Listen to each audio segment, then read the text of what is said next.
Hi అండి. ఈరోజు recipe వచ్చేసి స్నాక్ ఐటమ్ అండి. బజ్జీ చేశాను, వామాకుతో చేశానండి. అందుకనే ఇది వామాకు బజ్జీ. చిన్న కొమ్మ తెచ్చుకొని పెట్టానండి కుండీలో. ఇప్పుడు ఎంత బాగా గుబురు గుబురుగా పెరుగుతుందండి. వామాకుకి చాలా ఔషధ గుణాలు ఉన్నాయండి. జీర్ణ సమస్యలు రాకుండా చూసుకుంటుందండి. యాసిడిటీ, గ్యాస్ రావు, రోగనిరోధక శక్తి కూడా పెరుగుతుంది. కడుపు నొప్పికి తక్షణ మందులా కూడా పనిచేస్తుందండి.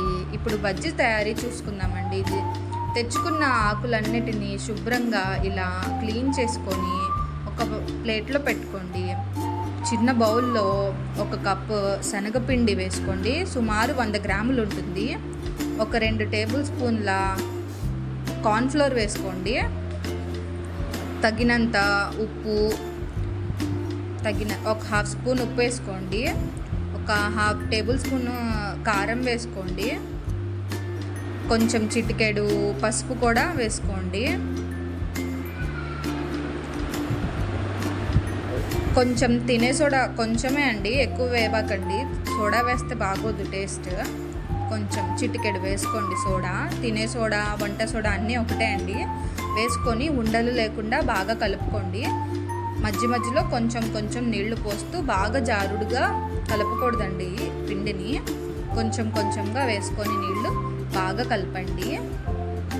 బాగా కన్సిస్టెన్సీ వచ్చేసి బాగా లూజ్గా కూడా ఉండకూడదు, థిక్గా కూడా ఉండకూడదు. ఇలా సెమీ థిక్ లాగా ఉండాలి. ఇప్పుడు బాండి పెట్టుకొని ఆయిల్ వేసుకోండి. ఆయిల్ బాగా వేడయ్యాక ఇలా కొంచెం పిండి వేసుకొని చూడండి. కింద అడుగంటకుండా ఉంటే చాలు. ఇప్పుడు మనం తెచ్చుకున్న కడుక్కొని క్లీన్ చేసుకొని ఉంచుకున్న ఆకులన్నిటినీ ఇలా డిప్ చేసుకొని ఒక 4-5 వేసుకోండి. ఎక్కువ వేయబాకండి, మళ్ళీ వెళ్ళి కింద మొత్తం అడుగంటుకు పోతుంది. ఇలా కొంచెం కొంచెంగా ఒక్కొక్క ఆకు వేసుకోండి. ఎన్ని పడతాయో అన్ని వేసుకోండి. ఒక 2-3 బ్యాచ్లుగా వండుకోండి. ఇలా 2 సైడ్లు బాగా గోల్డెన్ బ్రౌన్ వచ్చాక తీసేయండి. తీసుకొని ఇలా లోపల కూడా బాగా ఆకు కూడా మగ్గిపోతుందండి బాగానే.